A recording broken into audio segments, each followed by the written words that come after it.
Akashvani presents Morning News.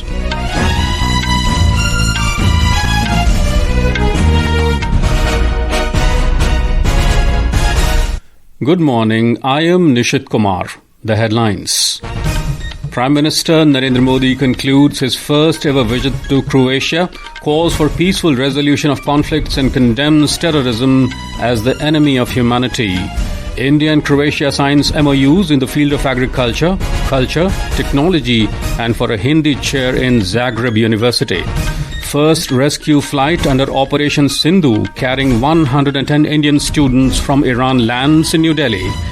Israel-Iran conflict intensifies as US military deployment in region increases. Tehran warns the action would trigger an all-out war.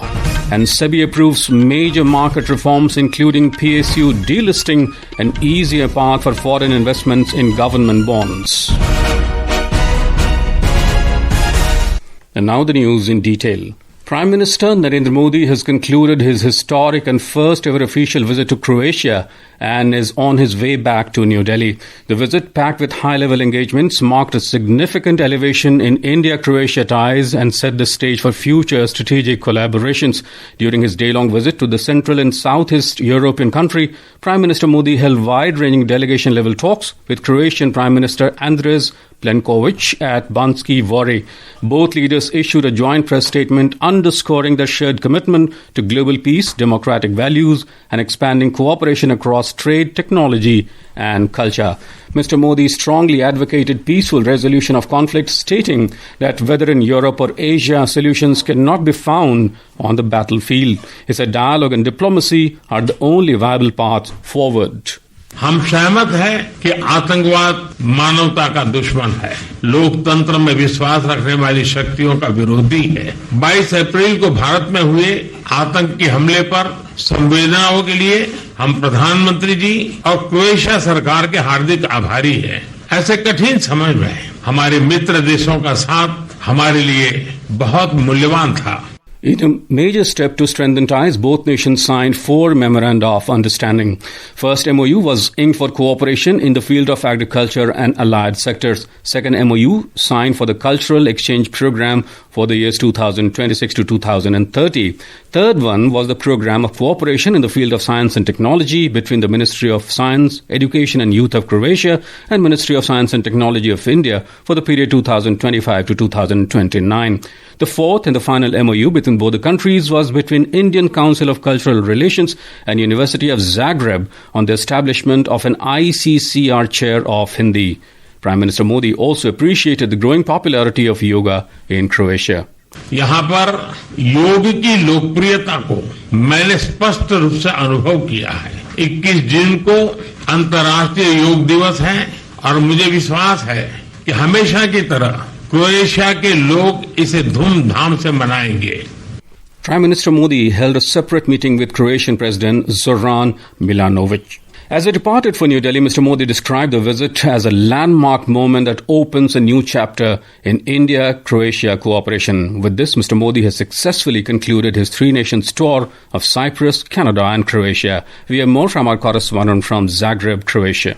The delegation-level talks with Prime Minister Andrej Plenković were equally impactful. The two sides agreed on extending trade, technology, partnership and defense cooperation. The 4 signed MoUs added significant momentum to the bilateral framework, particularly in agriculture, science and culture. In a notable diplomatic development, Prime Minister also met with Croatian President Zoran Milanovic. His meeting with President highlighted the growing strategic alignment between the two nations. In his statement, Prime Minister Modi condemned terrorism and underscored the need for a united response from democratic nations. His appreciation for Croatian support after the recent terrorist attack in India found a strong emotional response in Zagreb. Sanjeev Singh for Akashvani News, Zagreb, Croatia. Flight carrying 110 Indian students evacuated from northern Iran landed in New Delhi in the wee hours today. India has launched Operation Sindhu to evacuate its nationals from Iran in view of deteriorating situation due to ongoing conflict between Iran and Israel. As a first step, the Indian embassy in Tehran evacuated the Indian students from northern Iran, assisting them in safely crossing over into Armenia on the 17th of this month. These students departed from Yerevan on a special flight last afternoon and reached New Delhi this morning. Talking to Akashvani News, Indian students shared their experience after being evacuated amidst security challenges in Iran. My name is Aman Nazar. I am from India. We are very thankful and very glad to be in India. They helped us a lot. They played a very huge role in protecting us and keeping us safe. My name is Tehran, but I am from Jammu and Kashmir. I am really thankful for India. They did really a great job. They evacuated us really quickly, and I am feeling so happy on my soil, on my land. मेरा नाम तामिरुल इस्लाम है। मैं Urmia university of medical science Iran में fifth year MBBS student हूँ और हम government of India के बहुत शुक्रगुजार हैं, पर्टिकुलरली फॉरेन मिनिस्टर अफेयर्स के। उन्हें बहुत आगे खदमत हमारी की और हमें यहाँ तक फास्ट ट्रैक बेसिस पे लाया। Indian nationals in Iran have been advised to stay in touch with the Indian embassy in Tehran through its emergency helpline and with the 24/7 control room established by the Ministry of External Affairs in New Delhi. The emergency helpline numbers in Embassy of India in Tehran are +98 9128 109115. The helpline numbers for WhatsApp are +98 9010 44557. Israel-Iran conflict has intensified dramatically, with Israeli forces conducting 3 waves of airstrikes across Iran and Iranian authorities reporting mounting casualties from the sustained bombardment. According to Iranian state news agency, the latest escalation came as Israel targeted Iran's national police headquarters, injuring several people. We have more from our West Asia correspondent. The sustained bombardment has triggered a mass exodus from Tehran and other Iranian cities. Thousands are fleeing, with reports of widespread panic and heavy congestion along the evacuation routes. Iranian authorities and human rights groups now estimate at least 585 people have been killed and over 1,300 injured since the start of the hostilities.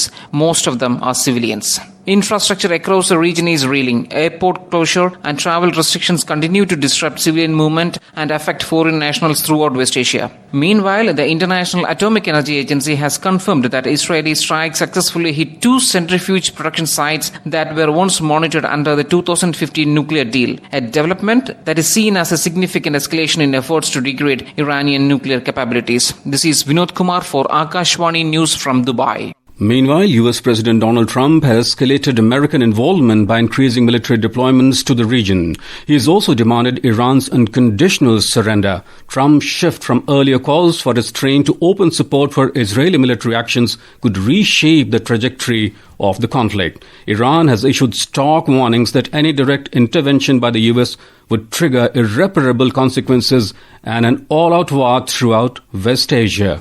Defense Secretary Rajesh Kumar Singh held a telephonic conversation with the Director General of Israeli Ministry of Defense, Major General Amir Baram. In a social media post, the Ministry of Defense said that the two leaders discussed updates on the current situation in West Asia. This is Akashvani giving you the news. For quick news updates around the clock, follow us on our X handle at AIR News Alerts. And for details of these stories and more, log on to our website newsonair.gov.in and download the News on AIR app. Welcome back to the morning news. The Securities and Exchange Board of India, SEBI, has announced a set of important reforms aimed at making the Indian financial markets more efficient, inclusive and investor-friendly. The decisions were taken during the SEBI's board meeting led by its chairperson Tuhin Kantapande. We have a report. One of the biggest changes according to new measures is that startup founders will now be allowed to keep their employee stock ownership plans, ESOPs, even after their companies go public. To prevent misuse, the SEBI has made it mandatory to have a 1-year gap between issuing ESOPs and filing for an IPO. In another key decision, the market regulator approved a new framework for the voluntary delisting of public sector undertakings, PSUs. The SEBI has also simplified the rules for foreign investors who invest exclusively in government bonds. The move is expected to make India more attractive to global investors looking for stable returns. The SEBI also made changes that benefit alternative investment funds. With Bimal Mohapatra, Aishwarya Rai Nigam, Akashvani News, Delhi. Google has opened its first safety engineering center in the Asia-Pacific region and the fourth globally in Hyderabad yesterday. Telangana Chief Minister A. Ravantha Reddy formally inaugurated the facility. An official release stated that the GSEC will focus on protecting users from online fraud, securing enterprise and government infrastructure, and building responsible AI.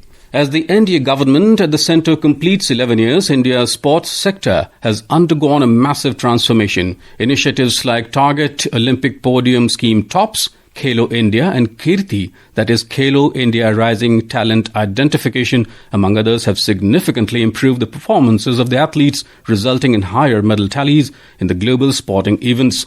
Talking exclusively to Akashvani News, acclaimed para-athlete and executive board member of the Asian Paralympic Committee, Deepa Malik, lauded the multifold initiatives taken by the government.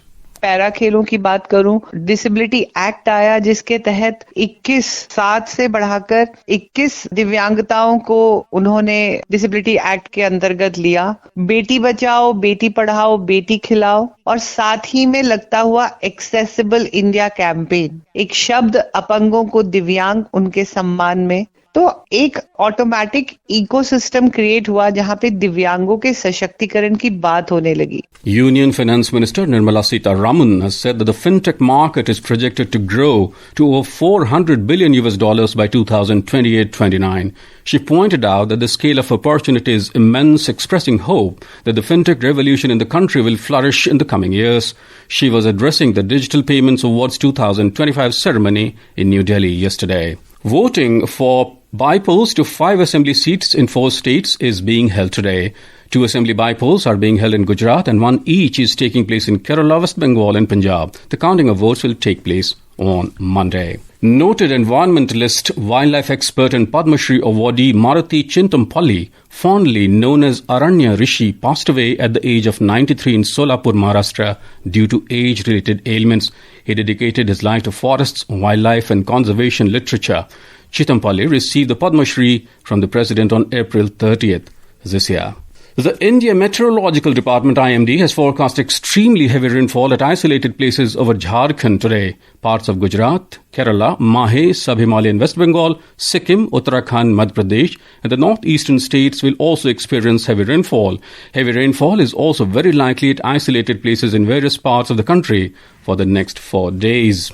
Meanwhile, continuous heavy rainfall lashed Mumbai and its suburban areas, recording 200 mm rainfall since last evening. Local train services on the central, western and harbour lines have been delayed or suspended in some sections due to waterlogging and track issues.